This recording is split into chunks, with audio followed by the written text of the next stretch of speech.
In today's video, I'm going to teach you how to restore deleted photos from Google Photos on Android. If you've accidentally deleted a picture and want to get it back, the good news is that Google Photos makes this pretty simple, as long as the image is still available in the trash folder.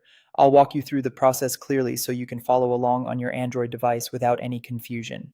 To begin, open the Google Photos app on your Android phone or tablet. Make sure you're in the correct app and that it has fully loaded. This is where your backed up photos and videos are managed, including items that have been recently deleted. Once you're inside Google Photos, go to the collection section. In this area, look for the trash folder. Depending on your device or app version, the layout may look slightly different, but the trash option should still be available there. The trash folder is where deleted photos and videos are temporarily stored before they're permanently removed, so this is the first place to check when you need to recover something. After you open trash, browse through the deleted items and find the photo you want to restore. Take a moment here to make sure you're selecting the correct image, especially if there are several similar photos. You can tap on the photo to open it and confirm that it's the one you want to bring back.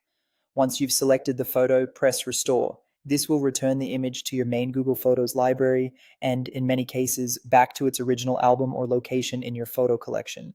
After restoring it, you should be able to access it again just like before it was deleted. One helpful thing to keep in mind is that items in trash do not stay there forever. If too much time has passed, the photo may have already been permanently deleted and may no longer be recoverable through Google Photos. So if you notice something missing, it's best to check the trash folder as soon as possible, and that's it. As you can see, restoring a deleted photo from Google Photos on Android is quick and straightforward. Open Google Photos, go to Collections, find Trash, select the photo, and tap Restore. If this is something you've needed to do after deleting a picture by mistake, these steps should help you recover it in just a few moments.